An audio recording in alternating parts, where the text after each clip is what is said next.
Good afternoon, everyone. Welcome to our meeting. Before I begin, I would like to acknowledge that the city of Tempe is in the Salt River Valley, which is the ancestral home of the O'odham, the Pima, and Peeposh Maricopa Indian communities, whose care and keeping of this land allow us to be here today. So let's call the August meeting of the Sustainable and Livable Communities Committee to order. It's been some time since we met. 2 months, and in COVID years, that's COVID time is probably a year. I'm not quite sure, but as you might expect, our committee covers topics related to sustainable and livable communities. There's no formal votes or decisions about city programs, policy, or budgets that will be happening here today. Our role is to explore various topics with staff and stakeholders and community members. Welcome community members, and to make recommendations to our council colleagues at future meetings. We want the process to be transparent, inclusive, and easy for you to be part of whenever you choose to be. And you can share your thoughts with us by filling out a comment card about any item on a meeting agenda or by reaching out directly to us with any other thoughts, questions, or ideas. Councilmember Adams and I are always willing to talk on the phone, meet in person or virtually, and listen to your ideas for making our city more sustainable and livable. So someday when we host the meetings in person again, and I'm hoping that will be soon, it'll be so much easier for people to speak up in meetings. But for now, in this virtual environment that we're all so tired of, we do need you to fill out a comment card in advance that can be read into the record for any agendized item. The link to the comment cards can be found on the committee webpage at tempe.gov/SLC, and you'll find contact information for committee members and staff there for non-agendized items and questions as well. Thank you. Councilmember Adams. Thank you, Councilmember Cubie. The next item on our agenda is item number 2, review and approval of meeting minutes from our June meeting. Councilmember Cubie, do you have any objections to the meeting minutes as written? No objections. With no objections, the minutes are approved. Councilmember Cubie? Pardon? Go ahead. Sorry. So serving as our sergeant at arms today. I like that. So the next item on the agenda is item 3, public comments. And so as we said before, we welcome public comment. And according to Arizona open meeting law, the committee may only discuss matters that are listed on the agenda. Matters brought up by the public under public comment that are not listed on the agenda cannot be discussed by the committee. A 3-minute limit per person will be in effect. So Kristen, do we have any comments today? Any speakers? Councilmember Cubie, Councilmember Adams, we do have one card that we were asked to read into the record, and it comes from David Sokolowski, who says it's extremely important that Tempe invests in solar energy and battery storage in order to protect residents from extreme heat, especially during power outages. Due to climate change, the risk of extreme heat and illness is increasing each year. Our city needs solar and battery storage in order to respond to extreme weather events. Tempe will need solar and battery storage to keep the streetcar and buses fully operational until the end of service and again the next day. Our riders can't emotionally or physically tolerate waiting in extreme heat. The city will need solar charging and battery storage to prevent service interruptions and protect riders from being exposed to extreme heat for long periods of time. Rapid investment in solar energy and battery storage is an appropriate response to the climate emergency. I hope the city will accelerate its efforts to create resiliency hubs and also include solar and battery storage at the Envision Resiliency Hub on Apache Boulevard. Thank you for your time. And that is it. Thank you, Kristen. And thank you, David. I always value your comments and your connections to us. And I wholeheartedly agree. These items are on the agenda, so we can mention that. But thank you so much for your commentary. So if it's okay with you, Councilmember Adams, I wanted to switch the order a little bit today and take the new items for consideration first, because we have guests here and I'd hate to keep them waiting. So is that okay with you? That sounds good to me. All right, so next item on our agenda is item 4B, new items for consideration, and we'll begin with 4B1, APS, Solar Policy and Resiliency Hubs. But before that, we can hear from Dr. Braden Kay, our Director of the Office of Sustainability and Resilience, and he could provide a little bit of context for these 2 agenda items coming up.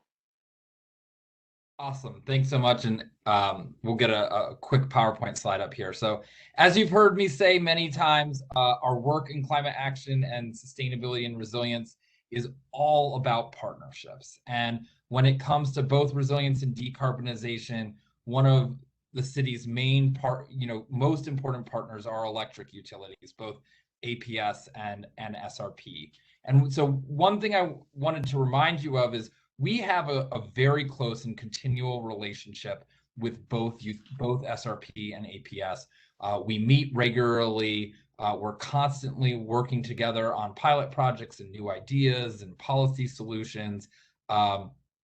We bring them ideas, they bring us ideas. And right now, the presentations you're going to get on resilient energy hubs is within the context of a variety of investments and policies that we're working with the utilities on. So I just wanted to make sure that today's conversation was in that context. Next slide, please.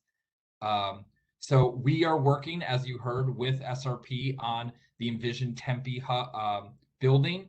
This has the opportunity to be our first resilience hub. This is a program led by Human Services to be both a place that could be a cooling center and a meeting place during emergencies used by Michelle sites and the emergency management program, but also be a place during normal times for workforce development for workforce development and for housing solutions. So this is going to be sort of a one-stop shop for solutions at Tempe and Dorsey. It's a great candidate to have solar and battery. And so this is one of the examples. We are also working with APS on similar ideas of solar and battery storage in their service territory in Tempe. Next slide.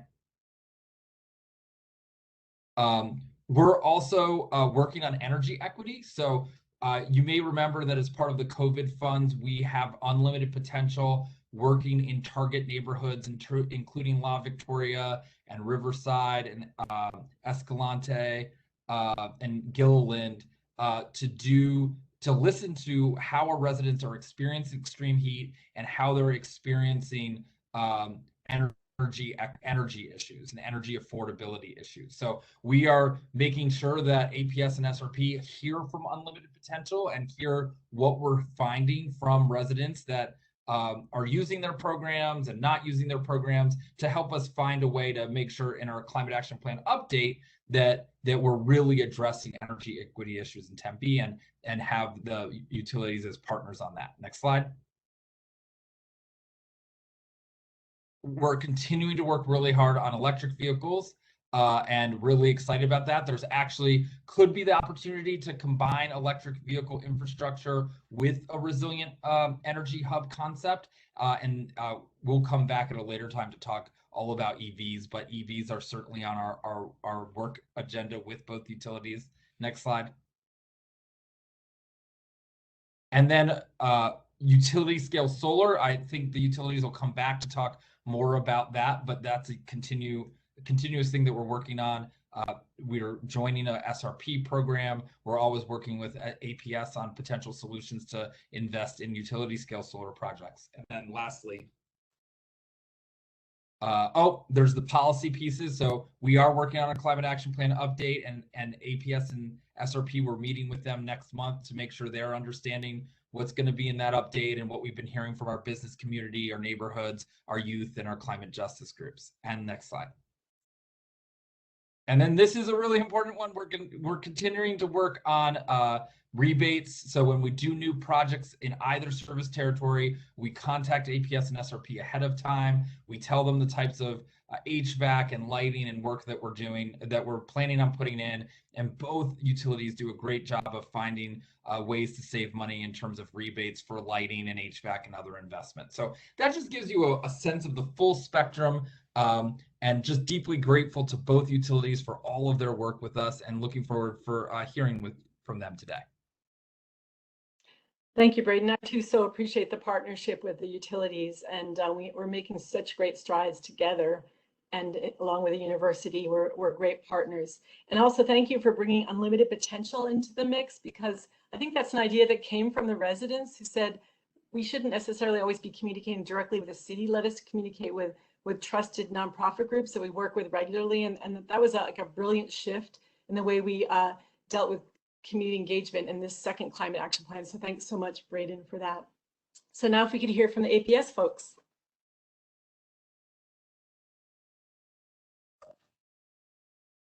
Hey, could everybody hear me?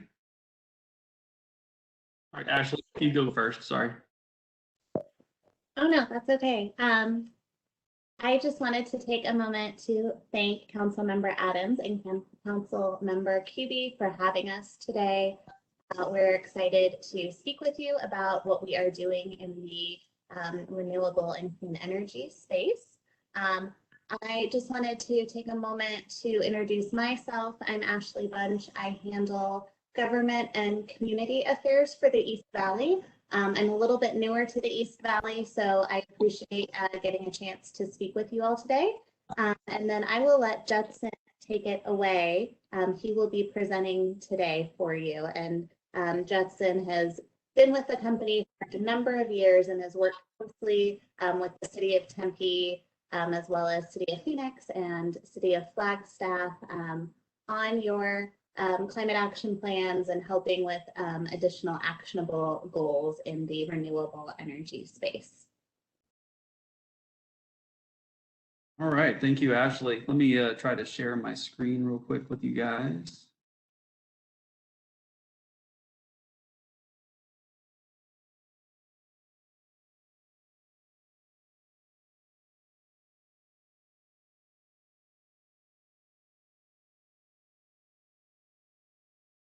Okay, can you guys see my screen?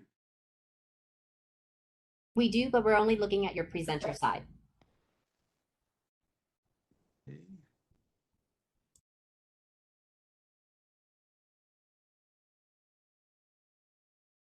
Better now? It is still a presenter. Hover over to display settings. I think I got screen 2. How's that look? There you go. There we go. Perfect. All right. So Judson Tillinghast, I'm the leader of product development and strategy in the customer to grid solutions team. And that's a really long title. But basically, my team gets to work on various technologies that our customers are interested in.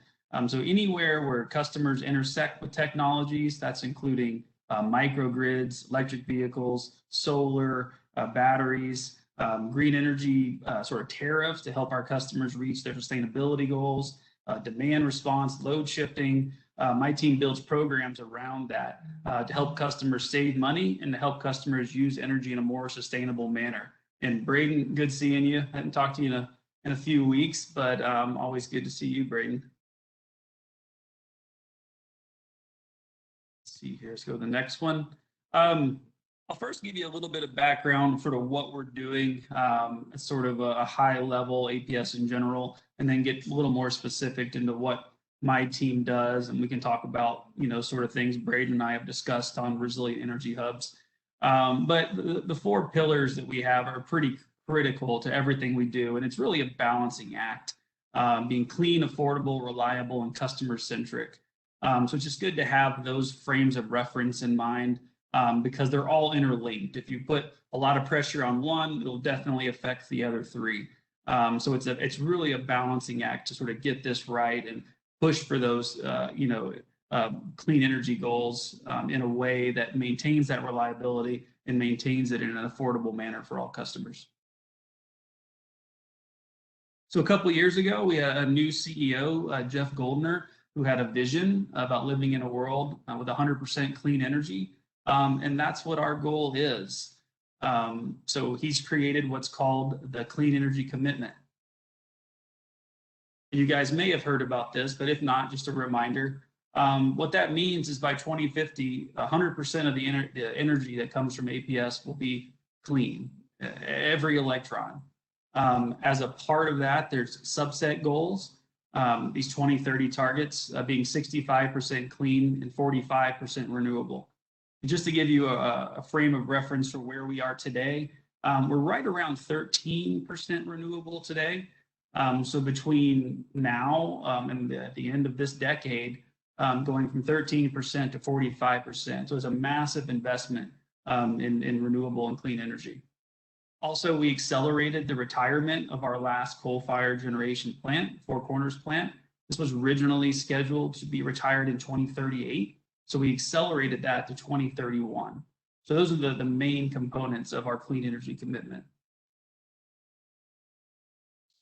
And this kind of gives you a breakdown of how we're going to do that. And I kind of mentioned increasing renewables and decreasing coal. Another big caveat here is I know one of the previous folks had spoken about battery storage, and that's a critical component to this because, you know, when solar generate matters, and it's hitting its peak in the middle of the day. But most of our customers, the peak load from our customers is usually around 6 to 7 o'clock at night.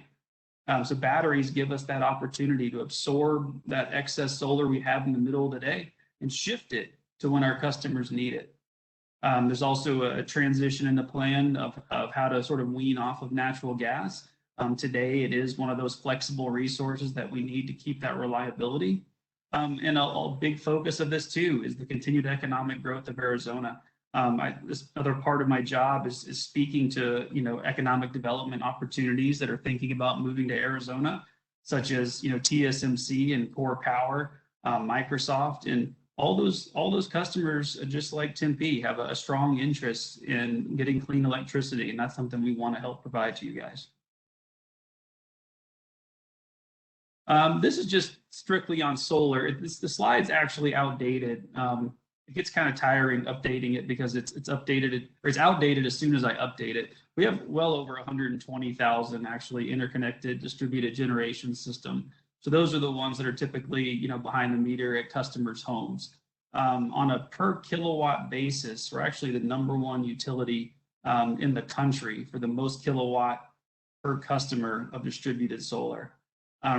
We have roughly 1.5 gigawatts or 1,500 megawatts of solar combined. I expect this number to dramatically increase as we're right at the tail end of some new resource procurements that will be predominantly solar. As soon as those things can go public, I'll be happy to share them with you, but we are expecting somewhere in the range of 600 to 800 additional megawatts of utility scale solar.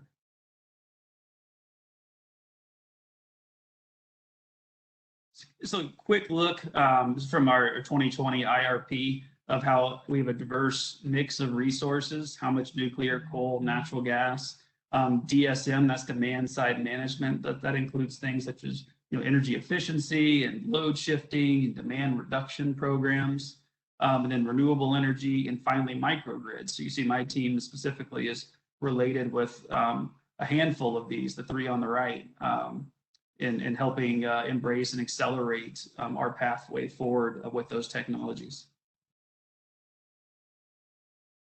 So how are we keeping it reliable? I mean, this is getting closer again to what my team does. You know, we build solar programs, battery storage programs. There's a lot going on in that space. You know, the cost curves on battery storage is really starting to come down, like we saw with solar over the past 10 years.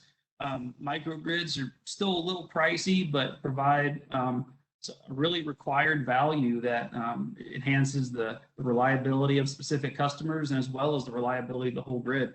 And then finally, electric vehicles. I mean, I think everyone knows, have seen, you know, how much money all the major manufacturers are investing in this technology. I think GM came out and said about 30 billion. A handful of other manufacturers have made similar claims. It's coming. So now we'll get a little more specific with what my team does. One program we have is called Cool Rewards. If you are in our service territory, I beg you to go sign up for this program. It's really fantastic. You can actually do that on marketplace.aps.com. You can actually purchase the Smart Thermostat through the program.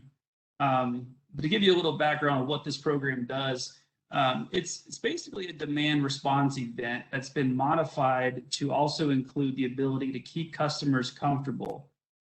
So it runs an algorithm. And currently we have roughly 50,000 thermostats in this program. I know it says 20 on the screen, but like I said, these things get outdated pretty quickly. But what it does is looks at the way that you specifically use energy on, let's say, a 110-degree day. And it'll make some small adjustments to that. So during the off-peak hours, it'll actually run your air conditioner 2 to 3 degrees higher than you would normally keep it. What this does is pre-cool your house. And that doesn't sound like much, but when the peak starts at 3 o'clock to 6 o'clock, we call this the ride-through time frame. And it sets the thermostat back to the point where you would normally keep it. But because you pre-cooled your house first in the off-peak hours, your AC actually runs less during that 3 to 6 ride-through period. And then finally, from 6 to 8 o'clock is the traditional demand response event. So this, your thermostat goes 2 to 3 degrees higher, so a little bit warmer than you usually would keep it. And 2 to 3 degrees doesn't sound like a lot. When you multiply it times 50,000, air conditioners, it's a grid level impact. It's basically taking an entire gas unit offline. So with customers that participate in this program, first of all, you get an incentive on the smart thermostat itself. You get an incentive to sign up, and you get an annual participation credit for participating in the program. If you add all those things together, the smart thermostat will cost you about $15. And there's really no better way to take control of the energy consumption in your home than with one of these devices. You can help you save money and can help you use energy in a more sustainable manner. Because when you're pre-cooling, like I said in this program, you're actually helping us absorb more renewables onto the grid in that critical midday time frame when renewables are producing at their max.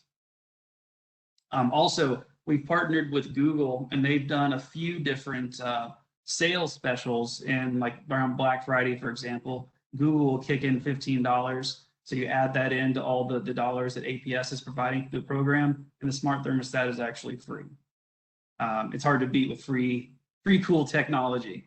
So I really recommend, if you don't have one of these devices, please go get one. It really gives you an idea of how to control your energy consumption. Community partnerships are critical. In addition to the climate action plans, we worked with Braden K very closely on that plan, try to say how we can align our goals to achieve them more quickly. We take the experts from APS, take the experts from Tempe, and look what ideas are out there. What can we achieve? We've done similar things with Phoenix and Flagstaff as well.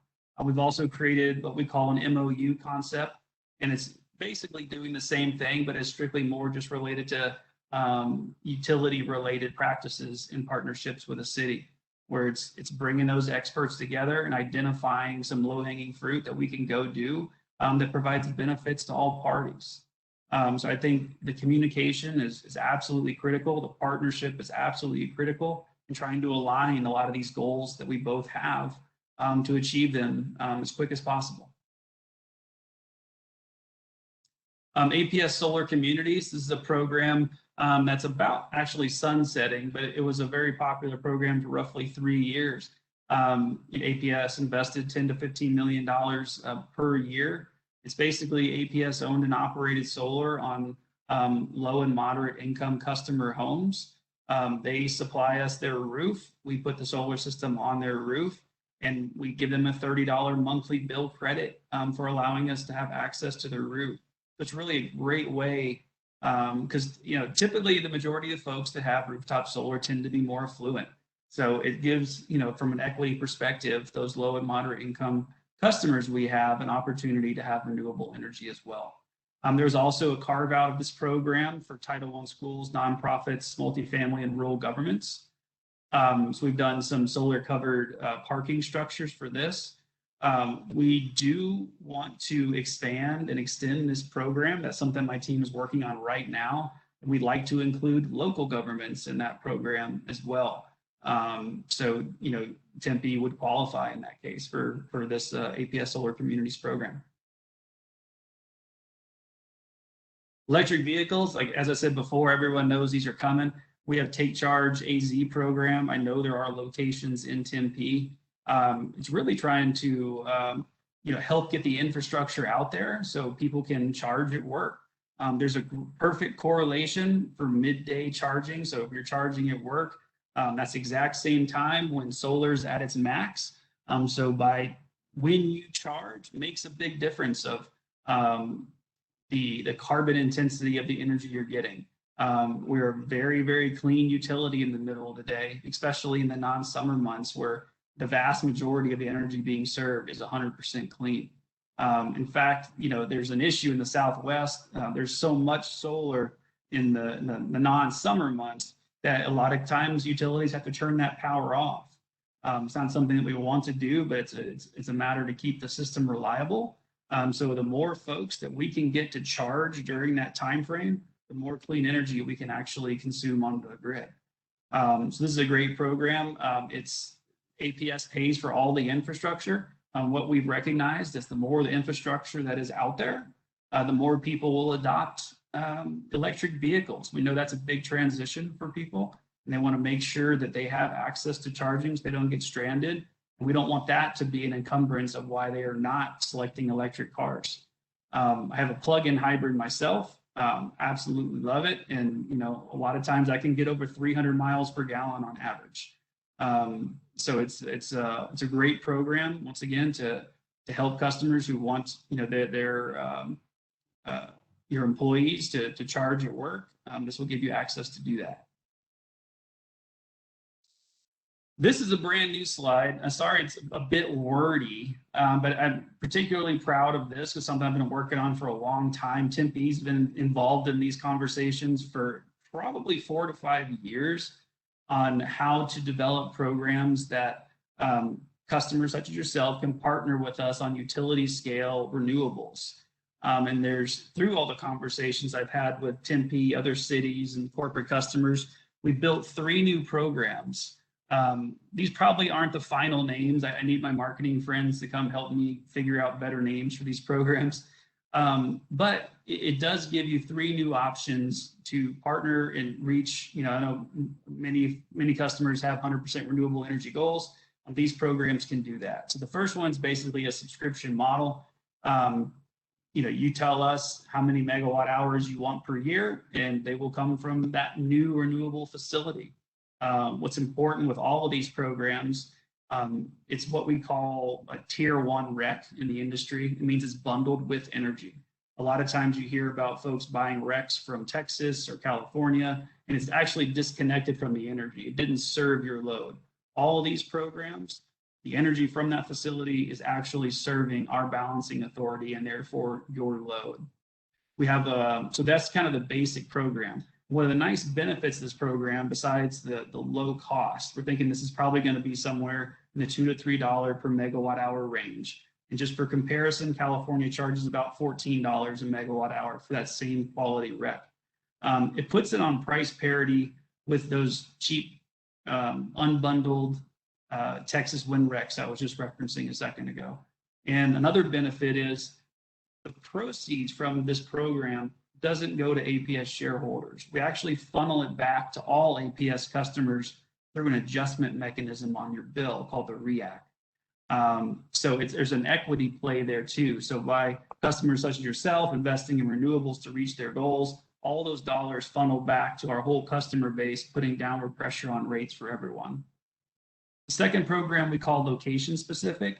Through conversations with some municipalities, they want a solar facility that's close to their location. This gives us the opportunity to do that. All we do is, the fundamentals of all these programs is ensuring there's no cost shift to non-participating customers.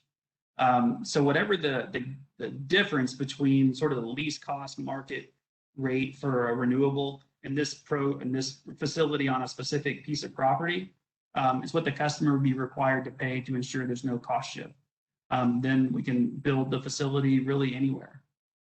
The last one, so we're calling a new dedicated facility. So it's something that's outside of APS's clean energy commitment and plan. This will typically be for large customers, such as data centers that want 100 or 200 megawatts of renewables. It gives us a pathway to build something in that space for them so they can reach their goals. Programs such as this were critical for getting some of these new customers to site in our territory recently.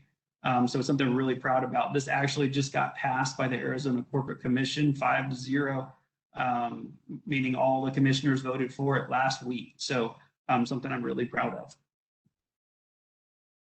Microgrids, just at a high level, is backup resiliency for customers. Typically, when customers do that, they buy what we call tier 2 dirty diesel gensets. They don't plan on running these, but they are very dirty. When we partner with a customer on a microgrid, we buy typically tier 4 final diesel gensets, and those are 99% cleaner. Because they're cleaner, we can actually use them for some grid services. We don't use them often. We're talking about up to 100 to 150 hours per year. So it's basically like an insurance policy. But because there's that grid value, we can use those dollars. Instead of going to buy like a short-term gas contract, we use those same dollars and reinvest in a specific customer who wants that technology. Now, the beautiful thing about these microgrids is they're actually technology agnostic. It doesn't have to be a diesel genset. And these are conversations I've had with Braden specifically about battery and solar to provide that same level of sort of service. And these things can act as that resilient energy hub as well. We actually have a patent on some of the technology related to these. It's a phenomenal foundational sort of brain that can absorb different types of technologies, and it knows which one to run when to make sure that the customer is operational at all times. What's actually neat about some of these, these diesel engines is they're developing fuels that are actually renewable based.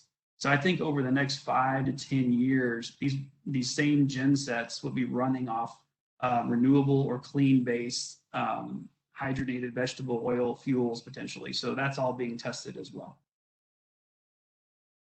I'll just skip this slide because I'm kind of taking a lot of time. I don't want to make sure I don't take too much time away from SRP. A lot of people say, okay, you've got the clean energy commitment. What's happening now? So this was straight out of our IRP. So our action plan is what we're doing over the next 5 years. So all of these things are already in progress. I think a lot of these numbers are understated. The renewable energy says 962 megawatts over that 5-year time frame. But we just signed a 200 megawatt wind contract about 6 months ago. And we have 600 to 800 megawatts in the pipeline right now. And we are likely putting out another RFP in the next few months. So that's already 800 to 1,000. And we still have several years to go. Energy storage, we could easily eclipse that by 2024. And the distributed energy, 408 megawatts, we're on pace for 160 megawatts of distributed solar this year alone. So I think we're going to surpass every one of these. And hopefully we'll surpass the microgrid known as well, because that's one we have under construction right now. What's that mean over by 2035? So IRPs usually run for 15 years. So they developed the IRP this time with 3 different paths. And it gives us flexibility based on those 4 pillars, once again, balancing out the cost and reliability. But the bridge portfolio is the slowest path out of the 3. So by 2035, in the slowest path possible, we're going to have at least 58% renewable and 79% clean energy for all APS customers. Compare that to the Accelerate portfolio, which is obviously the most costly because there's more solar and more batteries associated with achieving that. And it jumps up to 91% clean by 2035. What's that mean from the actual amount of resources themselves? The blue column is the bridge portfolio and the pinkish red is the Accelerate. So 8,000 megawatts to 12,000 megawatts, depending on which portfolio goes forward. And from a storage perspective, it's 5,000 megawatts to about 11 or 12, just over 10,000 megawatts. So massive investments in clean energy, renewables, and storage. And you can see the gas goes down in 2 of the 3 portfolios and slightly up in the bridge portfolio. And there's the trajectories to get to our 2050 goals. As you can see, each portfolio reaches that 2050 goal. The Accelerate just gets there a little bit quicker. I've shared a lot. I'm happy to take, I don't know if you guys want to do questions now or do you want to have SRP speak now, but we're really excited about the future. I mean, technology is really at the forefront of utilities. And I don't think it always was that way. But I truly enjoy working with a lot of our customers, such as Tempe and Braden and Grace, trying to solve these challenges. So please let me know how you guys want me to proceed. We can answer questions now, or we can wait till. Yeah, maybe. Thanks, Judson. That was really comprehensive presentation. Really appreciate it. And yeah, I would like to ask a couple questions, and also welcome Ashley. I haven't met you before, just virtually now, so look forward to meeting you in person sometime. And first of all, Councilmember Adams, do you have any questions you'd like to ask Judson? I do. Thanks for asking. The question I have is, how can we make battery implementation more affordable? Well, that was a good timed question. We actually are in the process of developing an incentive program for batteries. One of my coworkers is actually leading that charge, and I forget what the exact dollar amounts associated with that, but there's basically a credit based on the size of the battery. And there's an additional credit if you allow APS to control the battery under a certain number of days. So this gets back to that capacity discussion that I kind of briefly talked about. And the worst days, if we can have control over that battery and make sure it's exporting in the critical time frame to keep the entire grid safe, there's an additional incentive on top of that. So that's a way of partnering with individual customers to make the entire grid more reliable. And then obviously the front side of that is the financial incentive to make batteries a bit more cost effective.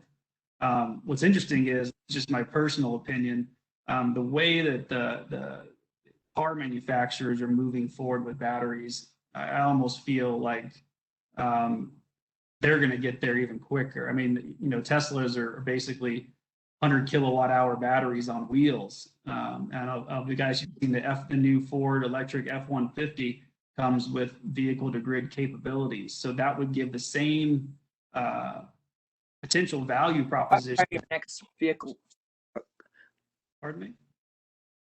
I'm sorry. So I didn't realize the F-150 had gone electric then. Is that right? They announced it. It's not for sale quite yet. Okay. I misunderstood. I apologize. Go ahead. Yeah, it's very exciting. Google it when you get a chance. I mean, it looks pretty amazing. Yeah, so I think, in my personal opinion, since there's easy ways to finance cars and lease cars, I mean, that might be what really spurs a lot of consumers owning batteries. And then these same programs, in theory, could still work to export energy back to the grid. So it's an interesting thing to be on the forefront of. Thanks so much. And then I have another question. What are the ways we can lower costs and make micro greater resilient energy hubs pencil out?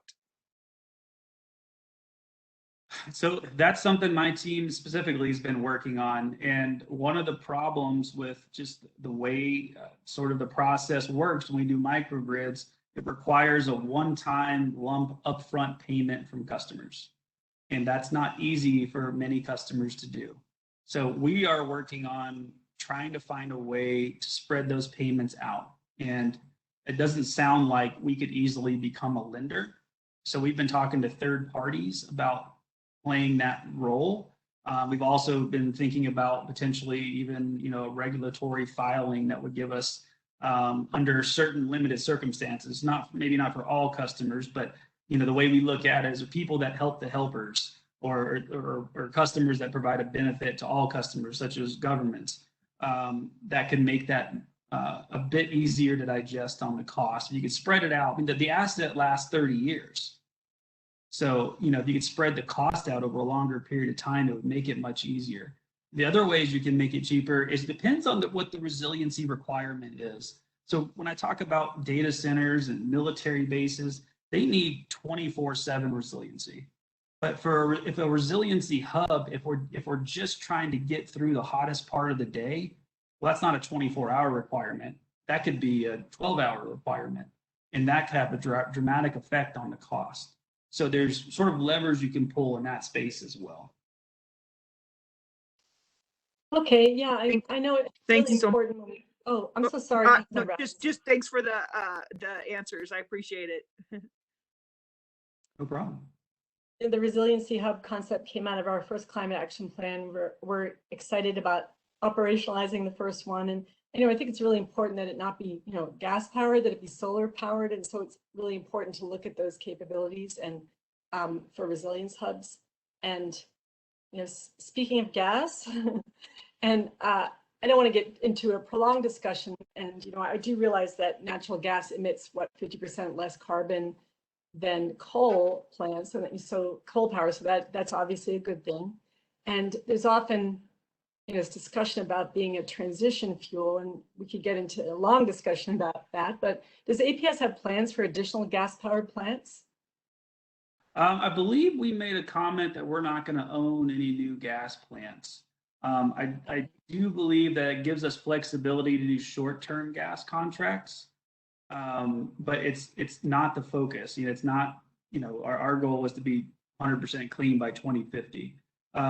It's capacity that, it's making sure there's energy available in those critical hours. And if you look, when a solar shape tails off, our customer usage is going up, and it's kind of hard to see that with my fingers, but there are some graphs that kind of show the misalignment between solar producing and when our customers are using energy. So we peak probably around, I forgot the exact number, 7,500 megawatts.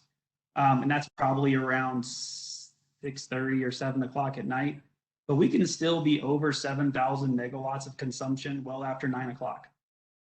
So, you have to have resources that can meet there. So that's why we are sort of calling it a transitional fuel, and it's flexible. So here's what we've also been keeping an eye on is hydrogen. Hydrogen has that ability. People are developing reciprocal engines. They're developing combustion turbines that run purely on hydrogen. And you can generate hydrogen with clean energy. So you can use excess solar to electrolysis to develop hydrogen, store the hydrogen, and then use that in a combustion turbine. And that could act the same way natural gas does. So I think once that technology becomes more finalized and the economics pencil out, that could easily be a replacement for natural gas. That's good. Yeah. And, we have great expertise at ASU. I'm thinking of Ellen Steckel and the Lightworks crew on hydrogen. And I'd love to see hydrogen taken up by the Corporation Commission, for example. But, I know this argument about the transition fuel, that's a bridge to renewable energy, but, there is a counter argument, and that's that investment in gas impedes progress on renewable energy. And then you're investing in gas infrastructure. I mean, you may not be doing that. So I'm glad to hear that. But you're spending investment on gas infrastructure when you could be spending investments on energy efficiency and renewable energy, and that the investments in infrastructure, I know that this is an APS maybe, but it takes a long time to pay off. So it delays renewable energy adoption. And then you have a whole class of people that are going to try to oppose policies for clean energy in the public sphere because it interferes with their natural gas schemata, shall we say. And then, exports, if you do more exporting of that, then it creates pipelines and fracking issues and associated leaks. So, and I'm glad to hear you're not looking to purchase or require a build, but, there is another side to the gas story. So I just wanted to get that across to those that are listening. But one last question, I know we need to move on to SRP, but are you guys actively seeking grants from the Department of Energy? I know that there are a lot of opportunities that are happening now, that maybe increased opportunities in the federal government. So are you looking at any other sources for supporting resilient energy hubs and battery storage and solar and all the rest?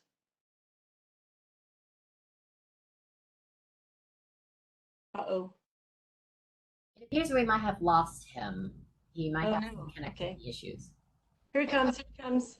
We can move on and go to SRP, and he could come back and answer that question. Maybe it was the question that was so just, his head exploded. But maybe, Judson, let's keep that on the back burner, so to speak. But just to... missed your, pardon? Missed your question. I apologize. Oh, yeah. So I was asking, is APS actively seeking any federal grants, Department of Energy, or looking at other sources, sources that might support renewable energy hubs, solar and battery storage for renewable energy hubs? Like, what is the action happening with APS and possible federal support? We did win a grant to develop hydrogen with clean energy. So that's something Mike Green from APS's initiative he's leading. That's really exciting. I don't know where that stands at the moment, but I know there was a lot of press related to that. We also try to participate in grants. There's a process we have to go through to do that, but that's something with customers we're always interested in doing. We did make an application for the Connected Communities grants that would include a microgrid.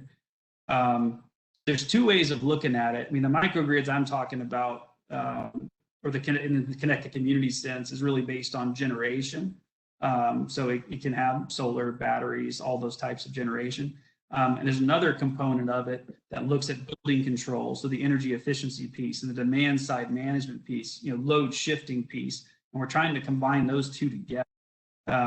So we haven't heard back. We're supposed to hear back, I believe, this month or next month if we won. So my fingers are crossed for that. But the technology is there, and you can stack it. So I mean, if the microgrid today, let's just say you already have solar on somewhere on your facility, and you want to have, and today, say you, for whatever reason, you need that resiliency or 24 hours of resiliency, and you put one of those clean tier 4 final gen sets there, you can combine them. If the battery becomes economical 3 years from now, you can put that in there as well. So it's agnostic, and it can model itself around your consumption and the generation it has available. So it would use the solar first, and then it would use the battery. And if you still needed energy after that, it would finally kick that gen set on. So it's a great technology, and then it's scalable too. Once you get the sort of brain in there, if you want to connect more buildings to it, and you could just add more generation. Like I said before, the more that can be done on load shifting, on behavioral patterns of consumption, demand response can help in that space as well. So we're trying to figure out how all those puzzle pieces go together. Well, thanks, Judson, and I'm excited about the potential of working with APS, and thank you, Dr. K, for your all the hard work that you're doing with the utilities. But we're eager to see progress, and it's very noticeable that APS has really shifted into high gear with the renewable energy commitment. So thank you so much. And thank you. Oh, thank you. If it's okay, do you have any more questions, Councilmember Adams, or should we move on? I'm ready to move on. I just want to really thank Judson for the excellent presentation. And so thanks so much, and we'll keep working together. Thank you. Thank you. Anytime, we're always available. So thank you so much. So now we're moving on to item 4B2, and we're going to hear from SRP on their solar policy and resiliency hubs. Easy for me to say. So whenever you're ready. Thank you, Councilmember QB and Councilmember Adams. Okay, the share button just showed up, so let me get my slides here going. Very good.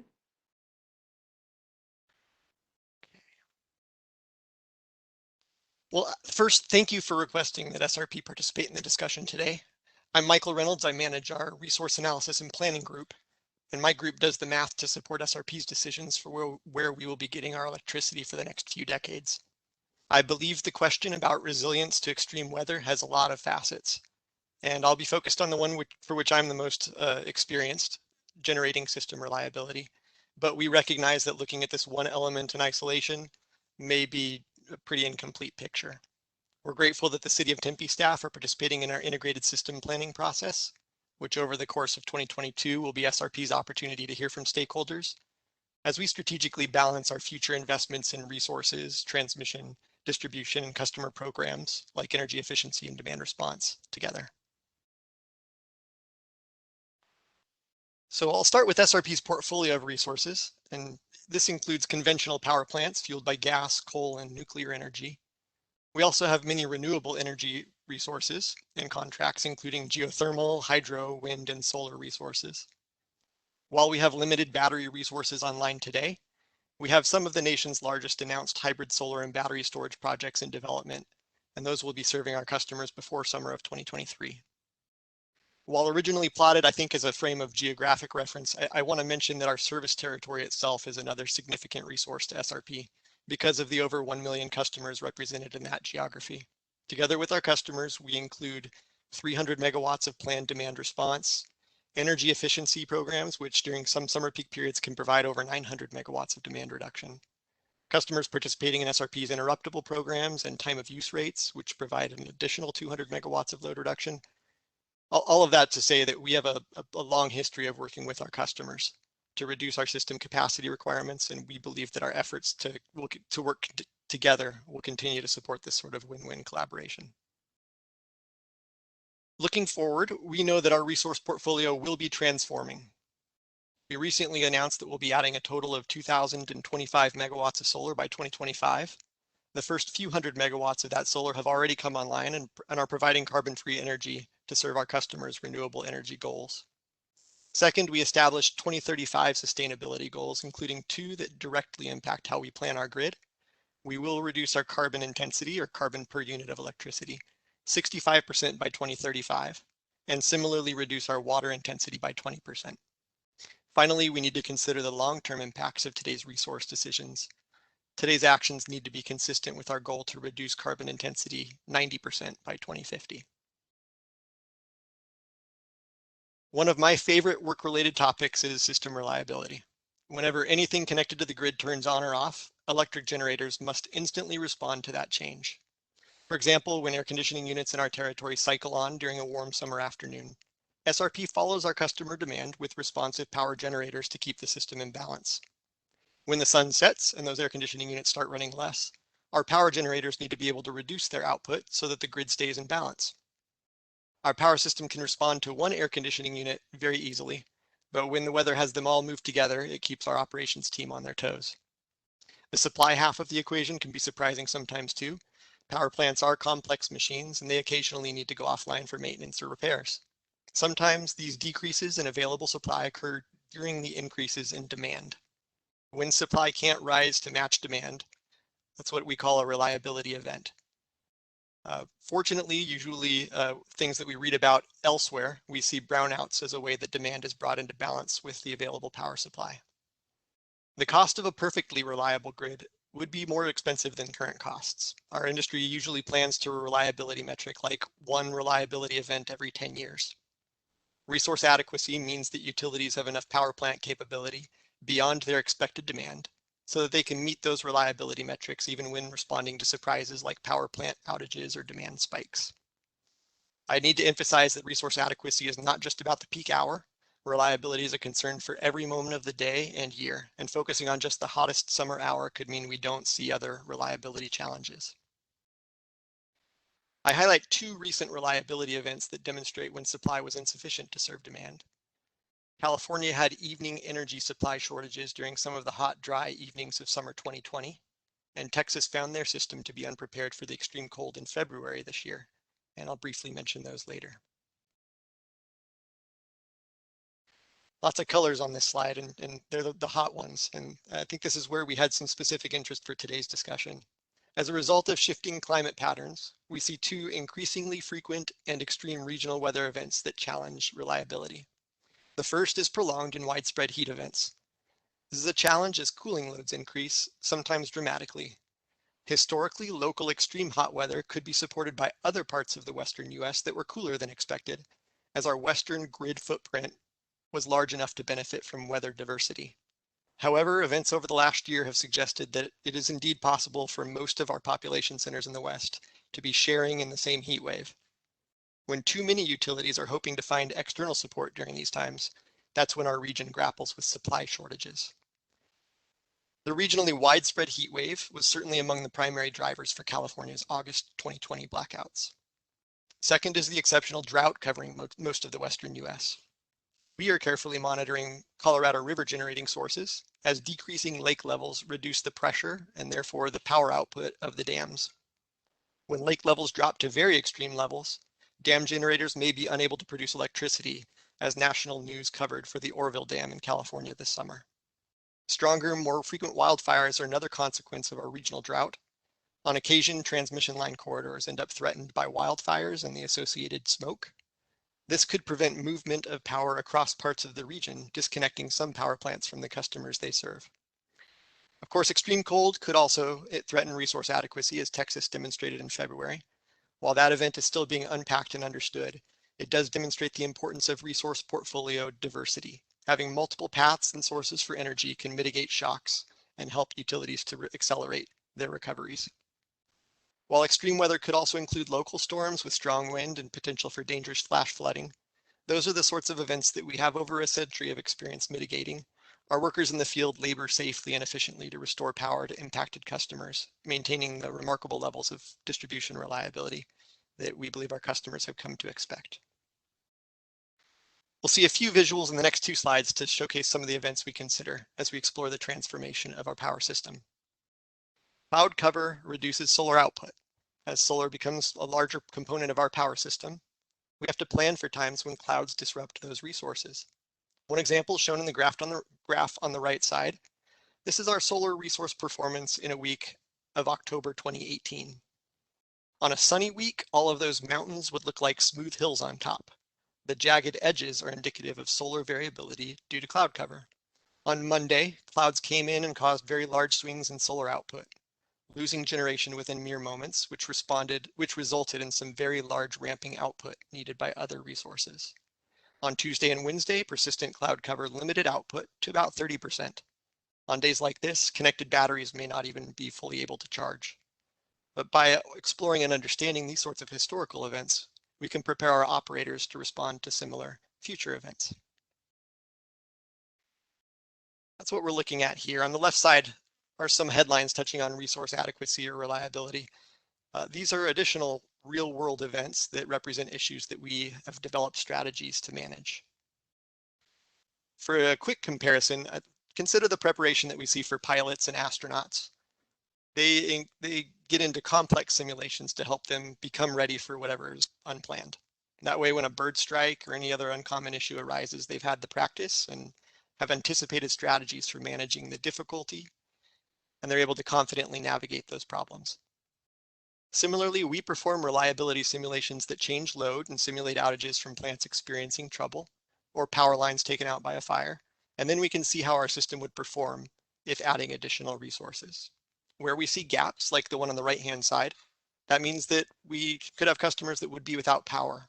So we take the steps necessary to mitigate that risk, especially when the risk is associated with severe health consequences because of the heat. Mitigating those risks will require SRP's future resource portfolio to use the right tools for the right jobs.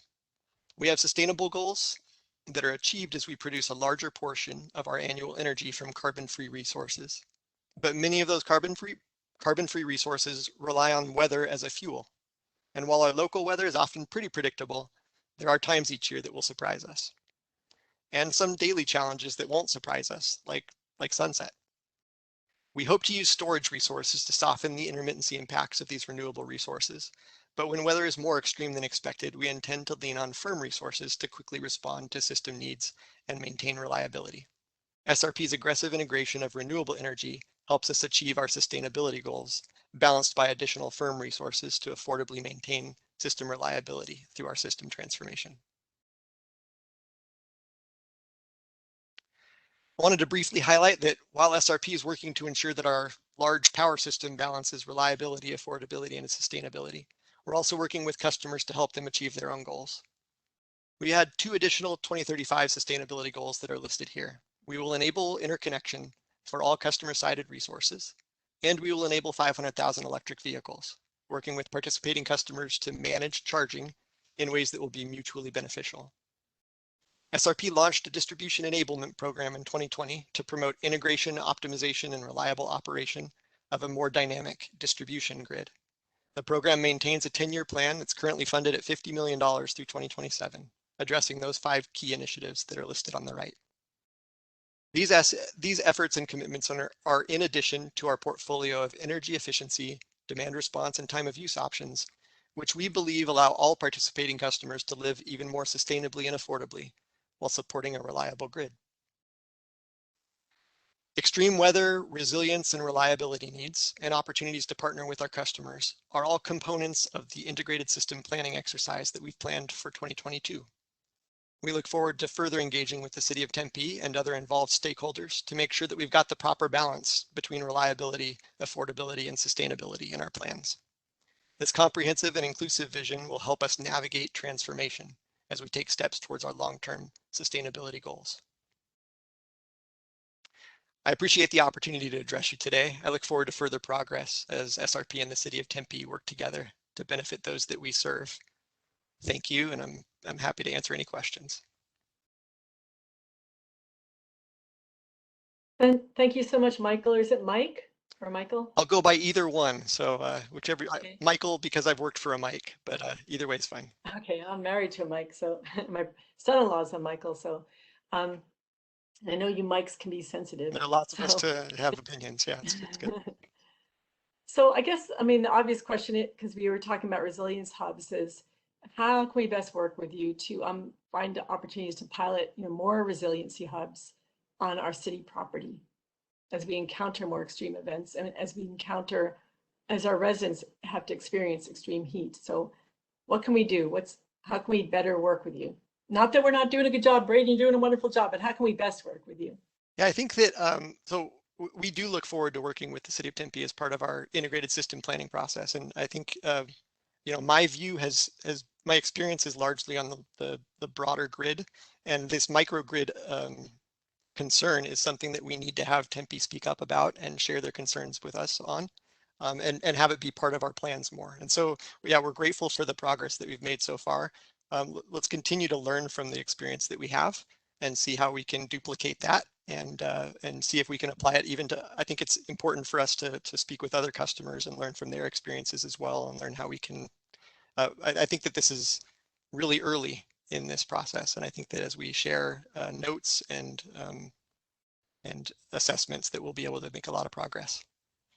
So has there been any consideration of changing the policy? It's easier for you because you're in a way because you would have autonomy. You wouldn't have to say talk to a corporation commission, but you can only build to a certain amount of solar. Am I right? It's like 70% winter, and then it ends up being the 30% for summertime capacity, and so that can really limit, how much limiting solar that you can put on a building that might serve as a community center.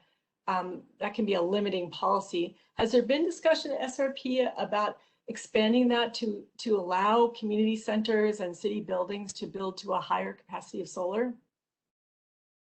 I can't speak directly as to whether those I wasn't invited to those conversations, we'll say. I know that we are having discussions on what's reasonable.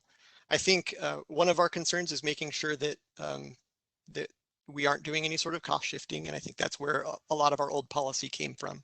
But we are learning more as we kind of push the limits on what we have done. And one of our corporate objectives is to help us to achieve our customers' goals. And so as a customer of SRP, I think that we look forward to having those continued discussions. But well, I know like APS and SRP are so engaged in the community and so supportive of so many community groups and events and the city. And when we think about these, opportunities for resilience hubs and where they're located, it seems like there's a great opportunity to do a little shift in policy that would have, a little shift in policy would have great impact on those nonprofits and fundamentally on those residents who are so vulnerable to extreme heat events. So thanks for entertaining that. And also I'm realizing that, the faith-based community, there's a number of churches that have installed solar, and has there been any discussion for special rates and programs to make it more affordable for religious places of faith, synagogues, mosques, churches, to be cooling centers that are also, resilience energy hubs and have battery and solar? I don't know if those discussions have happened, but that's a great idea. And so I'll make sure to get that feedback back to the pricing groups that are involved with that. That'd be great. And if you're looking for someone to partner with or have discussions with, there's a fellow named Doug Bland, and he heads up Arizona Interfaith Power and Light. It's a spiritual response to climate change. And he, I think, works with over 35 churches, synagogues, and mosques in the Valley, and they all have representatives. So it's a great network to engage in that discussion. Great, thank you. Yeah, I'll pass along Mr. Bland's name. Thanks, Mike. And I know we're running a little short on time. Councilmember Adams, do you have any questions? He covered all of them. Great job, Michael. Really appreciate the presentation. I do have one question. I know that we've gotten a lot of rain in the last month, and just kind of, can you give us an update on how that's helped SRP? Yeah, I think this is one of the wettest monsoons we've seen in a while, and it's certainly something that's welcome. And I think that the SRP reservoirs are in a healthy state. We are hoping and optimistic that we'll see some change on the Colorado River watershed. And unfortunately, I think that we've got plenty of ground to make up there before we're more comfortable. Okay, thank you so much. I appreciate it. Thank you. Well, thanks, Mike. Thanks. We look forward to engaging with more opportunities with SRP and the Resilience Energy Hubs. We're really excited about the best practices model that we can establish maybe for other cities in your service area. We really appreciate you coming here today to present. Thank you so much. Thank you. Bye. All right, moving on. I know we want to finish up here by 6. So our next item is 4B3, and we're going to round out our solar discussion. We're going to get a report from staff, City of Tempe staff. And Grace Kelly, you have been such an amazing energy manager for the city. I know that ASU is often jealous of the deals that you strike with the utilities. And so I want to thank you for all the work that you do and you have done and you will do in coordinating with the utilities. So let's hear from, I think is it Grace that's giving the solar presentation, I assume? No, this is community development. So this will be, I'm sorry. This will be Shelley and her team. But okay, well, if Grace is listening or she's on, she is, and I'm sure she appreciates recognition of all of her hard work. I definitely agree with you. So have staff step up to the plate. Sure, Councilmember Kuby. In the interest of time, I'm just going to turn it right over to Josh Rutherford, and he's going to give you an update on our solar policy and what we've done to assist the community in getting solar. Thank you. Thanks so much, Shelley. Hi, good evening. My name is Josh Rutherford. I work in community development, and we are going to share our process is how we take in permits that are submitted for solar panels, battery walls, and EV chargers. Just a little bit about myself. Again, my name is Josh Rutherford. I work in community development. I work alongside our planning staff and our building safety staff and coordinate all projects. And today specifically, we're talking about solar. So we're just going to share some, just a brief overview of our process and how we intake permits. The very first process is our intake at our permit center. And that's where the customer just basically submits their plans for the project they're doing. There's a small review just to make sure the minimum amount of data and information's there to accept it into our process. And just to rewind a little bit, obviously with the pandemic, over a year ago, we were accepting paper plans and digital submittals via flash drive. We quickly turned to a 100% digital submittal process, March of 2020. So all plans are submitted now through our electronic portal. Moving on to after the intake process, the administrative completeness review.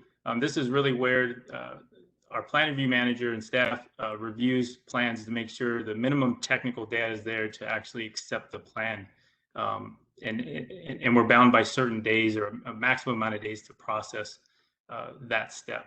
Once it's been deemed administratively complete, it goes into our review queue, which is what we refer to as our substantive review. And that's really where the technical review happens. Where our plan reviewers, they use the code to make those comments and make sure, the submittal meets, all the code requirements. I just want to make a note that in late 2019, I believe the industry was running up against a deadline of some incentives that were sunsetting at the end of 2019. So we experienced a large increase in submittals within a very short time. And so to partner with the community, the solar community, we internally came up with a checklist to help streamline that review process. It not only helped our partners in the solar community, but it also helped our staff really hone in on the exact code requirements that were needed to complete that review. And we'll go over some of that data and what's changed since then. Once that technical review has been performed, either the plan is reviewed, is either approved or it goes back out for corrections. Most times than not, the plans do need a couple, they need additional items addressed, and so there typically is a resubmittal of that plan.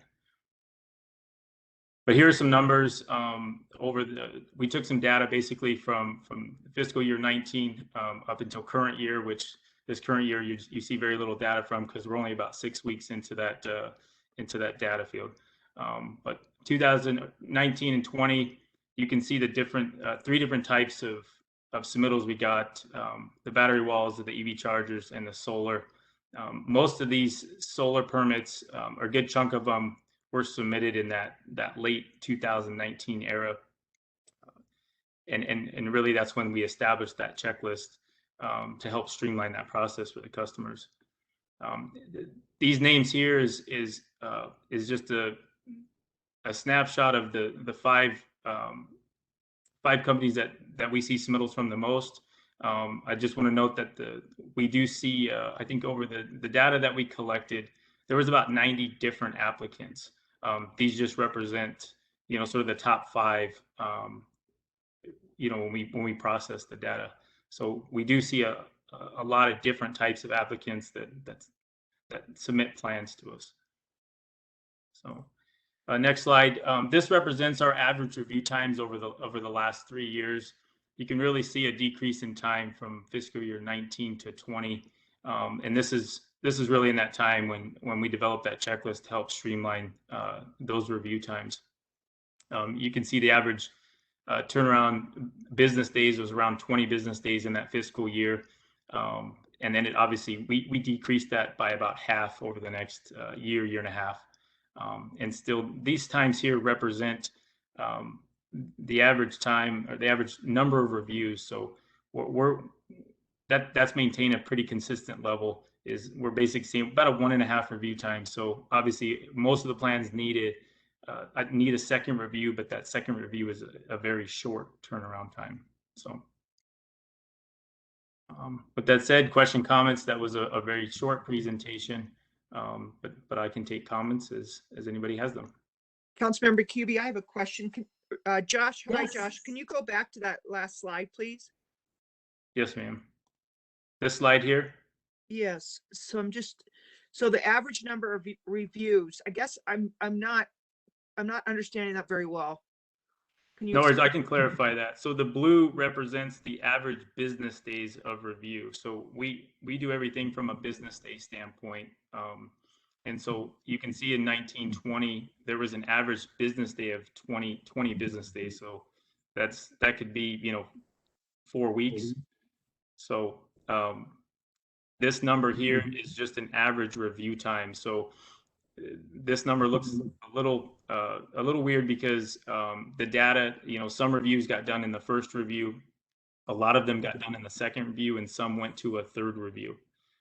So that's why you kind of see a half number there. I'm maybe it's me, but I don't really understand the 1.6 and the 1.5 and 1.7 average number of reviews. I mean, that doesn't, on average, the number of reviews that are done by each. I mean, I just don't understand it at all. Okay, no, I'll try to explain that. So yeah, no, it's just the number of times that we're looking at the plan. So it usually, again, takes about 2 times to get that plan approved and sent back to the customer with an issued permit. Oh. And so when we ran the data, so on average in 1920, it took 1.6 times for you guys to review it. Yes, ma'am. Okay, so I think that needs to be clarified. I'm not liking that chart. Okay. So I mean, I understand after you explain it, but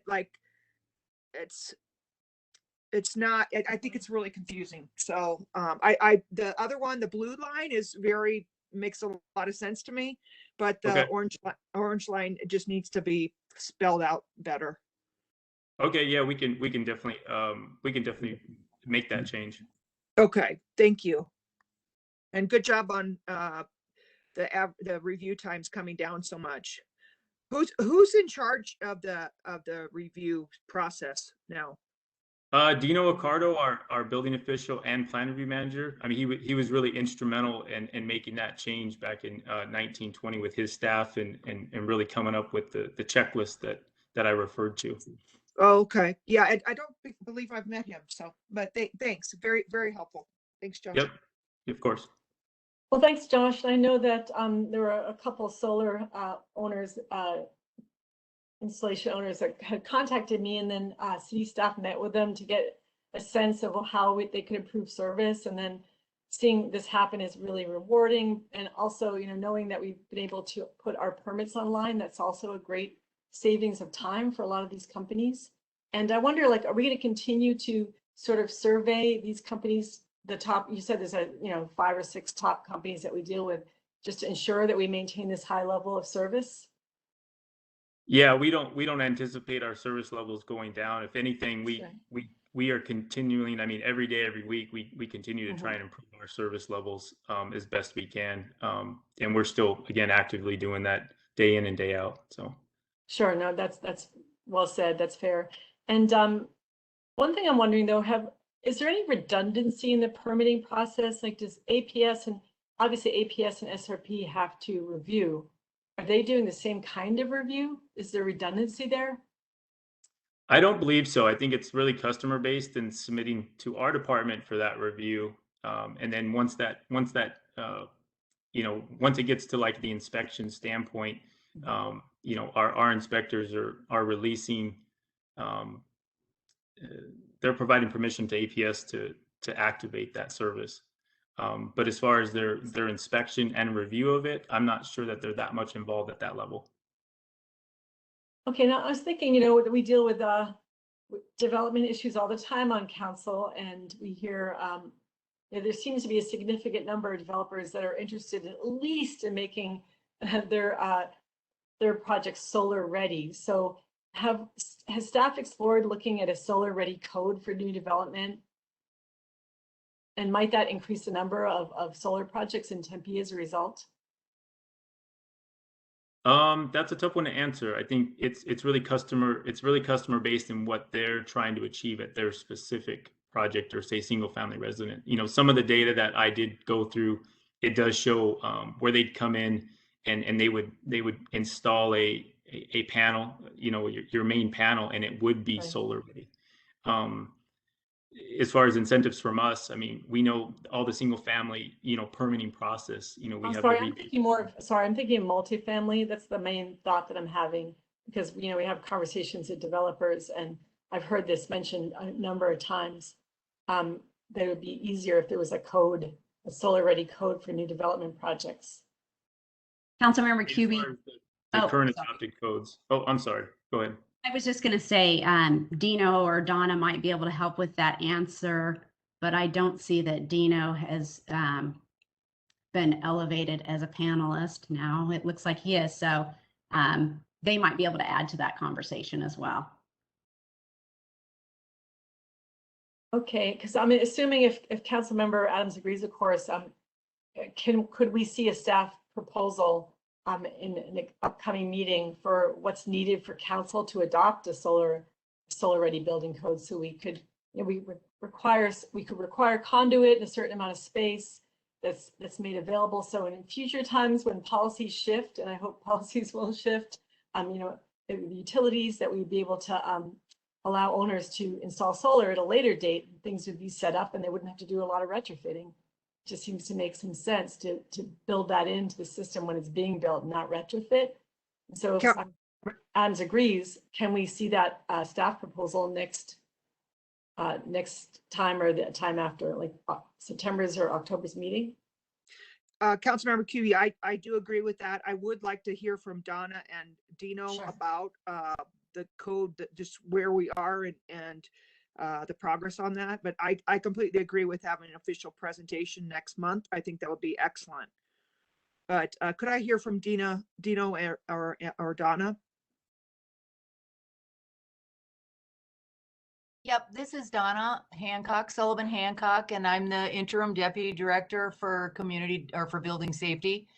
I'd really like to defer to Dino on this since he is our code official and he's going to be the best guy to answer this this question. Okay. So if that's all right, I would do that. Sure. Is Dino here today?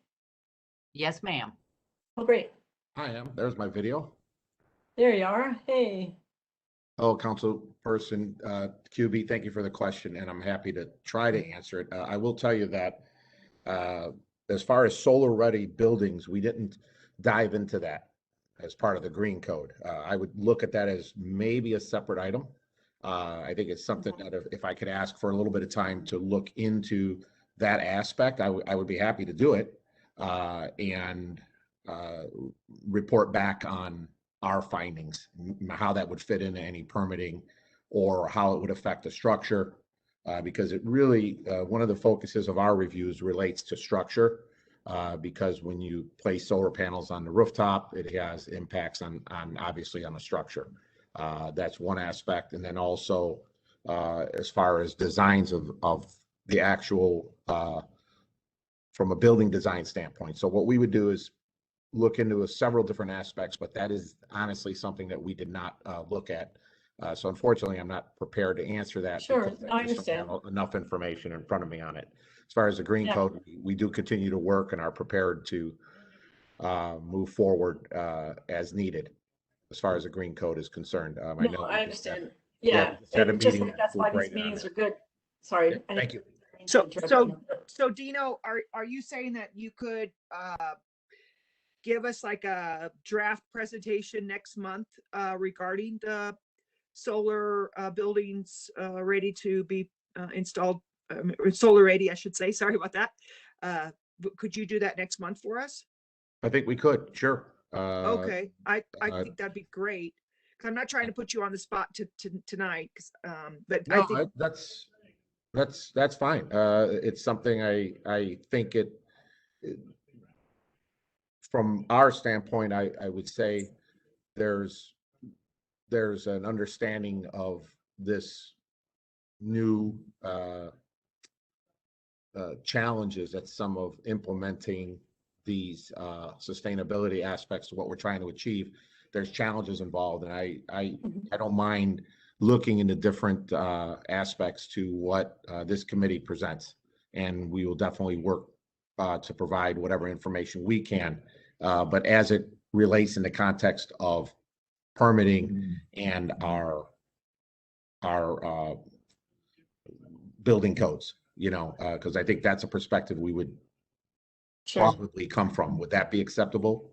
Sure. Yeah, and because when you're going to present about the green construction code, that can be sort of an added part of the presentation to hear about, about solar ready code and also EV ready code, right? Because the world's changing. There may be a lot of investment that takes place in, we see the utilities really ramping up their investment in electric vehicle infrastructure. We're going to maybe see funding coming in from the feds, we hope. And so it'd be a good opportunity to kind of either tighten up the codes we have or kind of revise the codes for the new reality. And yeah, it can be a confusing reality, but there's such opportunity that's coming to the fore. So to look at EV and solar ready codes, I think would be great. And maybe it's when you present the green construction code same time or whatever is good for you. Councilman QB, can I ask just a clarifying question so that I have an understanding? So you're asking us what would we need to have in place so our applicants and customers have an understanding of what they need to do to make sure that their buildings are solar ready? Is that? Yeah, and a code for a new development. So that perhaps we'd have to discuss with council. We can't tell you here, but maybe council will decide with a recommendation from our committee that this is a requirement that there be solar ready installation. It's already kind of moving that way with most developments recently, and but to have it sort of codified. But I'd like to be able to come back to council. So I want to know what's needed so we can go back to council with a recommendation to adopt a solar ready building code. So Okay. it require conduit, require the space in new builds, not so much single family, but more multifamily developments and other industrial developments. Right. Yeah, do you understand, Shelley? Yeah, I do. Thank you for the clarification. I think that I was maybe going in a different direction, and you guys are looking at what would it take, for council to adopt that code requiring multifamily, and I'm guessing commercial or properties to have be solar ready. Yeah, what would that EV code ready. need to look like? Okay. And there's also, I've had talks with developers who say we're a little stymied because maybe there could be some incentives built into the permitting fee. I think the permit fee is based on the number of units, and I mean ultimately we want to see more solar. So we'd have this stick approach, but as I said, more and more developments are putting in solar ready conduit and providing space and all. But to have incentives to reduce permit fees, I know it's based now on the number of units, and it might actually be more if it's, well, I'm not exactly sure of the permit fees, but maybe we can just talk about that in the future when you bring back the presentation. I don't mean to add too much to your plate and complicate things, but yeah, looking at solar ready code and EV ready code for new development. Great. We will prepare something for you all and be back next month. Also, I have a question. Oh, sorry. Go ahead. In 2 months? Or Oh, no, it's September 22nd. Oh, yeah. I have another question for Donna. Donna, have you guys thought about doing a survey for the customers for the solar installation companies to see ways to improve the service? Well, we do send out, we have not thought of doing that specifically to target those that are coming in with the photovoltaic, or I'm going to call it PV. We do, however, automatically send out a survey to every customer that closes a project for the entire Department of Community Development, and we mine that data.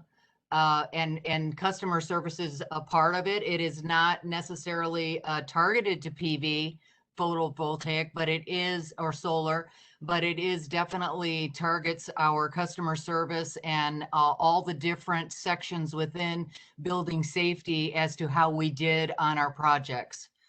So we are actually working on that right now as one of our new performance metrics. So I don't see, if that was really the desire, I don't see why we wouldn't be able to include that in our questions on the survey. So you could probably do it for the solar installation companies, to do a survey specifically relating to them, correct? Yes, anyone who, well, we could try that one too. Yes, they should be, because it's usually the solar company that's going to be coming in and doing that project with us. And then they would automatically be surveyed.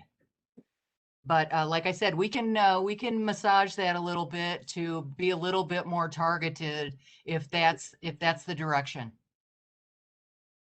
Yeah, and I know that, sorry, Councilmember Adams, did I interrupt you? Well, I just was saying that I think that could be really helpful. So Thank you. that would be great. Go ahead. Yes.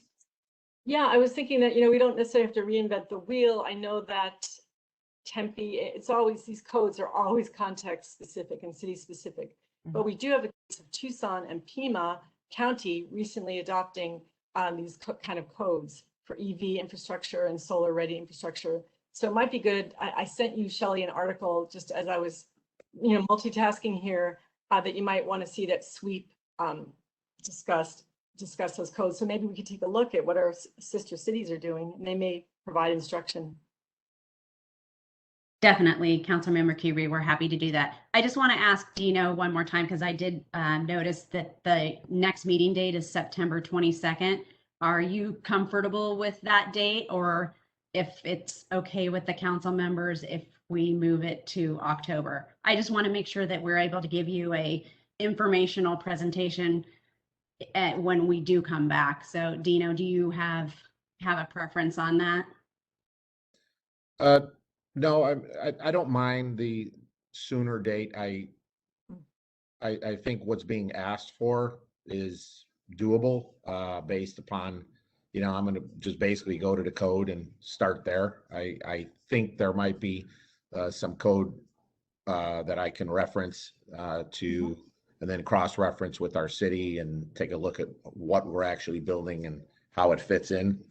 So I think I can provide enough information within that time that would work. And then if I got to go back to the drawing board a little bit and provide more based on questions, that's fine too. I think that works based on what is being asked for at this time. Okay, great. Thank you, Dino. Thank you. Dino, I really appreciate that can-do attitude, and that, you know, you feel like you can do it in a month.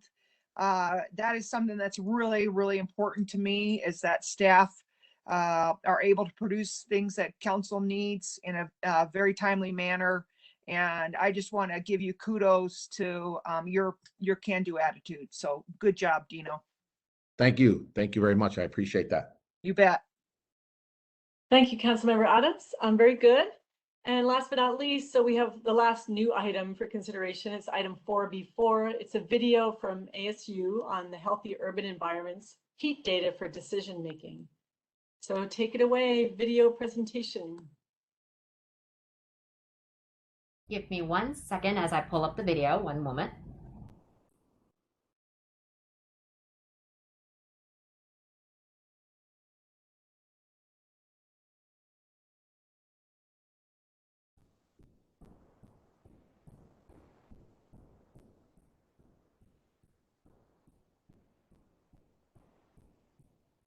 Well, thank you for the opportunity to present to you the results of the recently concluded project called Heat and Health Maps for Decision Making in Tempe. The Heat and Health Maps project is embedded in a series of projects funded through a diversity of partners that contribute to building resilience to extreme heat. Many of these projects were carried out as part of the City-University partnership, which was spearheaded by the Office of Sustainability. Going forward, we hope to contribute to the city's efforts to formalize this City-University partnership and even expand it into a city-community university partnership. And in doing so, specifically focusing on developing a formal mechanism to center youth voices in planning for sustainable and livable futures. Within the context of specific city initiatives, the Heat and Health Maps for Decision Making project is embedded within the Climate Action Plan and its priority area of resilience to extreme heat and the Emergency Management Program. We hope to contribute to 3 pathways of action. With regards to programs, the Cool Kids program will center youth voices as core stakeholders of climate action. With regards to policies, this project concluded with proposing the principle of equitable urban pooling as a policy priority.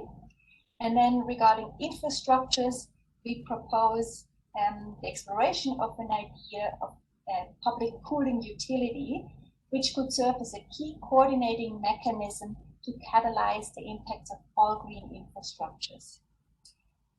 Next, within the context of our global climate emergency and the movement for racial justice, the project focused in on heat. And you might wonder, why heat, why now? Well, there are a variety of answers, and we just provide 3 key answers. First, heat is a silent killer, and heat deaths occur especially in areas that have a history of racism, such as manifested in redlining and also in government disinvestments. Heat is a shared concern among a variety of cities, and we know about this because we are taking part in the C40 Cities project, and we realize the power of learning that comes from exchange, synergies, and joint forces through the city-to-city connection. So now let's look a little bit closer into the Heat and Health Maps for Decision Making project. This project was realized with the committed effort of a large number of your excellent city staff. And the purpose of the project was to support equitable urban cooling in the city. Equitable urban cooling means to create the most cooling in those areas of the city that are experiencing the worst impact of heat exposure and vulnerability. So to do this, we used the following approach that started with providing desktop-ready data on heat, health, and equity.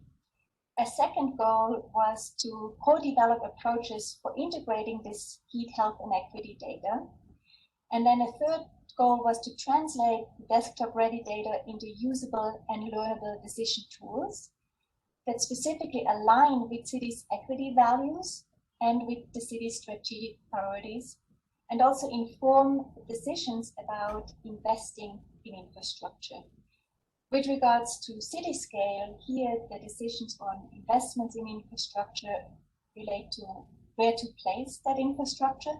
On the neighborhood scale, it relates to how to connect these infrastructures using concepts of cool places and cool corridors. And then on the upscale, the decision support tools help inform designing these infrastructures so that they're cool and safe. And then lastly, the fourth goal was to create or co-create really a citywide practice of heat planning and heat management. And in the following of our little presentation, we will present the results to these four goals and the associated challenges. However, most importantly, we invite you already now to connect with staff and to start using this data and explore how you might be able to apply it in support of equitable urban cooling. So just in summary, the results of the project are that we provide tools in the form of consolidated data sets on all three scales. They include relevant temperature measurements and also practices that help embed equitable urban cooling in decision-making around infrastructure placements in the city and on the site-specific design. All of it with a focus on equity, and I pass it over to my colleague, Paul Casio, who provides a specific example. Thank you, Katya. So for instance, the city scale data on today's heat really needs to be understood in its history of indigenous erasure, as well as racial segregation and redlining. For the latter, we're really showing data from the city of Phoenix. And this recognition really allows for placing infrastructure in areas that are the hottest and home to some of the most vulnerable and marginalized communities. Next, designing the infrastructure on a specific site in neighborhoods really requires involving the local community to include their subjective heat experiences, and then connecting the cooling places and the corridors to build cool walk sheds on the neighborhood level. And this approach then translates into regular planning practice and processes where we can think about the conceptual design phase, which would focus on equitable placement of infrastructure, where the construction phase, that might first prioritize creating a cooling site and then creating cool surfaces and materials. And the whole process would be informed by available data and stakeholder participation. One key resource we've put together for you are, over the past year, we've had a series of video presentations we were able to record. And so a lot of the detailed findings are in these presentations. And so most of them are between 5 and 10 minutes long, but there's one up to 60 minutes, but this will describe the findings in more detail. Now, related to our fourth goal, establishing a city heat-wide practice, we've made great progress specifically with establishing a shared goals, and then also data-informed approaches, including both that objective and subjective data. And yet, there is more work ahead of us. Specifically, we'd like to mention the opportunity to innovate by building a public cooling utility that would realize the principle of equitable urban cooling. And this utility could potentially connect and catalyze the impact of all green infrastructures, including stormwater, shade, trees, urban forestry, and more. And as we move into the future, we hope that the Cool Kids project can help inform this to really center a lot of the work on youth voices and youth perspectives. Doing this work in a way that has deep equity implications for living on indigenous lands, and increasingly integrating in creating an inclusive process for diverse voices and perspectives in the work, and really linking this to all of the past work, the foundational work that we've done in terms of the city-university partnership, to really create a network of relationships to pursue this equitable urban cooling that meaningfully improves the lives of the people that need it most. I'd like to thank you for your attention and would love to hear comments or feedback. Please email us. Thank you. And good evening, Councilmember QB and also Councilmember Adams. I'm Paul Casio from ASU. I'm here to answer any questions you might have about the work. A great presentation. I don't really have many questions. Well, maybe just one. If you could just take a magic wand, what is the #1 thing we should do with our heat program and resilience program? What's the #1 thing that Tempe should do, next month? Yeah, I mean, I would say start building relationships with communities that really need the work. It's in the end, I think a lot of what we've learned through this whole process, because I've been working with the city since 2017, is really around the experience of people. And sometimes we just don't really understand what that experience is, and then also what the solutions might be. And so there's a lot of solutions I think that are already out there with people in the lived experience that just need to be integrated into the process. That sometimes can be overlooked if we just think about tree planting, or we just think about doing this through physical infrastructure. Well, thanks, Paul. And thank you, Katya, and thank you for your service on the Sustainability Commission. You're such a valued member of the commission. And you are also my colleagues at the university, and I so appreciate all this engagement. It's we're really doing work, the innovative work, and I know that we're listening, and I'm so pleased at the level of commitment from our Office of Sustainability and Resilience with this work. So thank you. Very much. Councilmember Adams, do you have anything to add? Thank everyone for the presentation. Really appreciate it. Thank you. Thank you. Thank you, Paul. Thank you, Katya. All righty. And Braden, you're still on, right? Yes, I am. Maybe I could just throw at you. So how do we best use the data that's being developed in the university and through the HUE Healthy Urban Environments program? Yeah, as Paul mentioned, through the Cool Kids program, we're going to have an opportunity to continue to work with city staff on opportunities. So like we already have worked with Bonnie Richardson on using heat data for the transit shelter program, as Bonnie is working on the Adaptive Streets program coming up, using heat data in that project would be a great example. We've been working with community services and Parks and Recreation on using heat data as part of the Parks and Master Plan. So I'm really excited about the option of using heat data to inform the next general plan. So that is one of the things we'll be working on, is finding ways to help support staff in using this heat data. And then it's also, as council reviews projects and plans, reminding staff, as I am, all of us, that this is a resource that we now can be using. And we're going to continue to work with ASU on how we update this data and make it available to city staff to use in decision making. But as you heard today, it's super exciting. Everything from the material choice we use for a park bench to where Richard Atkins places trees in the city, where there's all sorts of decisions where we can be using this heat data. And what we do know, is we have communities in Tempe that are hit first and worst by extreme heat, and we need to be making deeper investments there. And now this is the first time that we now have that heat vulnerability data where we can really start doing that. So we have, I think eventually we need some kind of urban cooling master plan, and there's an opportunity to request funding for that in the next upcoming budget supplemental. But we also can just continue to work, with engineering, transportation, and community development and community services on using this data in appropriate projects. Thanks for asking.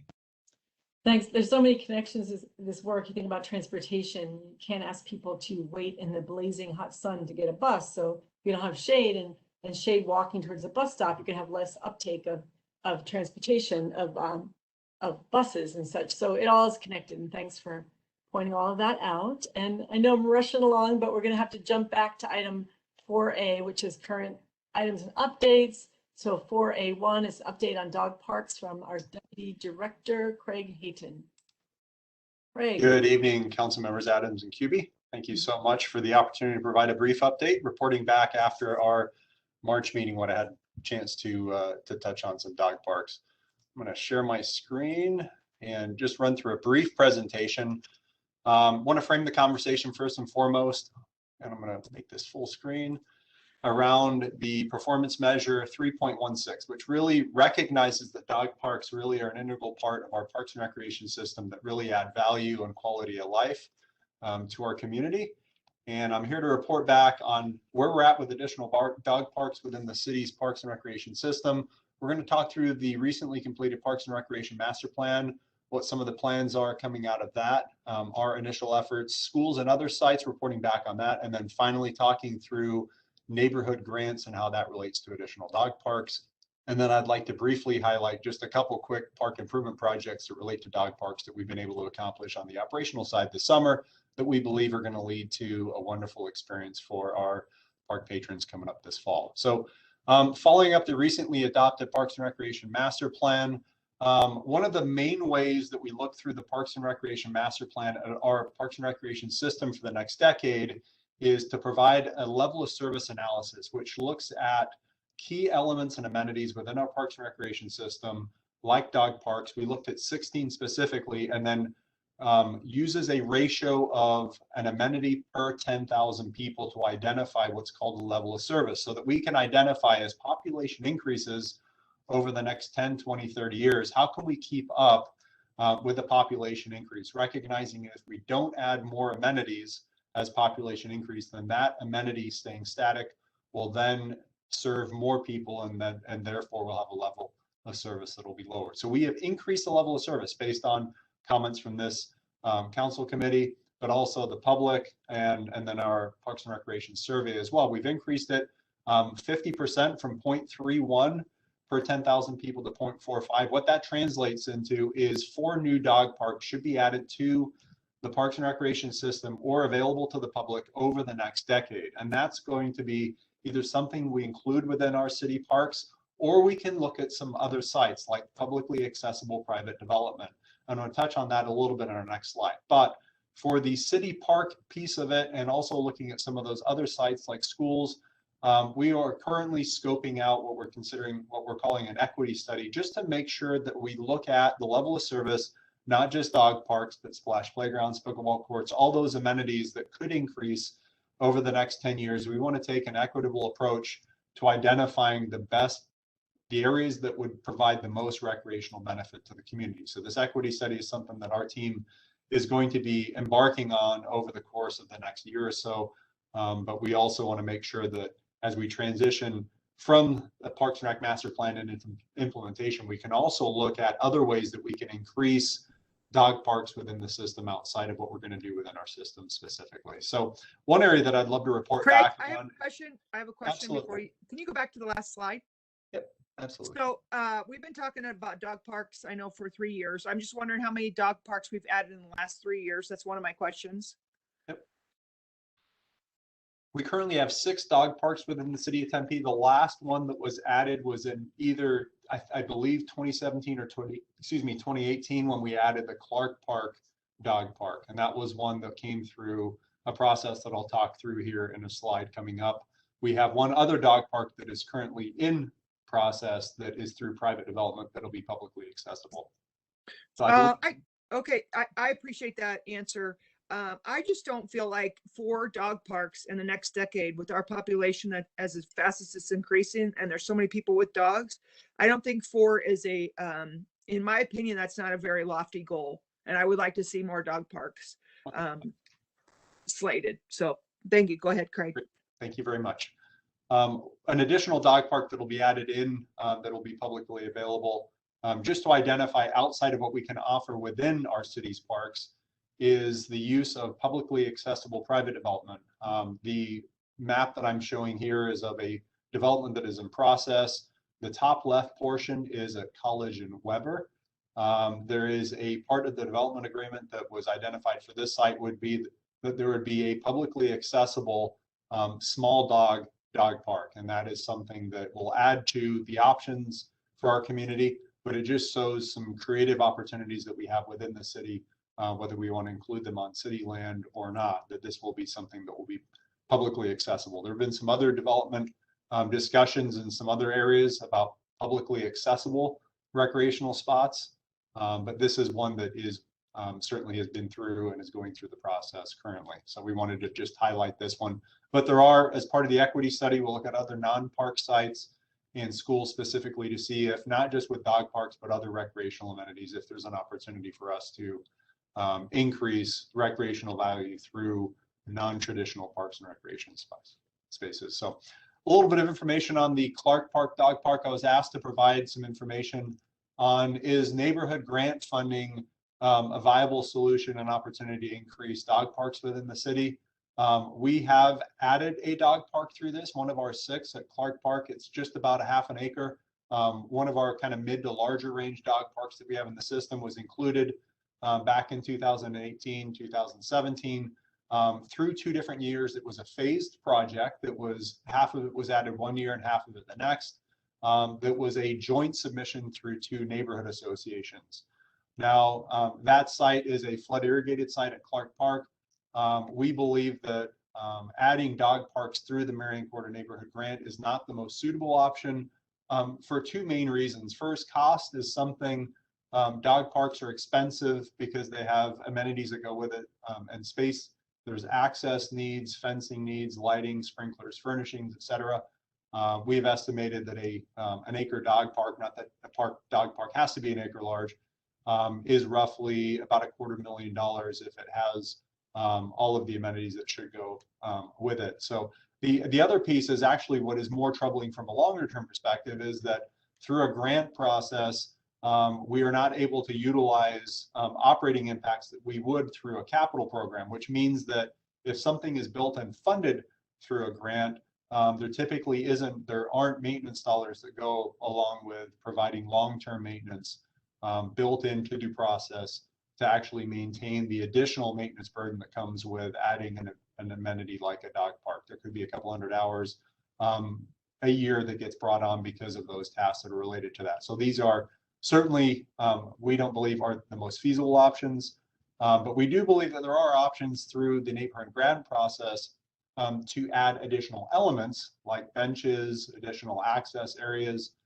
shade, drinking fountains, and those sorts of things. So while a new dog park we don't believe is the best fit within the grant process, we do believe though that there are some suitable options to really build up the value of a dog park and some of the amenities that it offers within it as a suitable option. You say we don't believe that dog parks are important or a priority. Who is we in that description, Craig? We believe so. Our Parks and Recreation team, as I work directly with the team that reports to me, we don't believe they're not important. We don't believe that the funding coming through a neighborhood grant process is the most suitable for building a new dog park. Sometimes they're not large enough based on the funding that's available, and there is no maintenance dollars that are identified with that. So it can actually, be a difficult process for us moving forward, assuming an area that has higher maintenance needs without the funding to maintain that as well. So we don't believe it's the most suitable option for funding. We believe that dog parks and other park amenities like basketball courts certainly provide a value to the community. We certainly love that part of it. We don't believe that funding through grants is necessarily the most ideal place for us to fund it.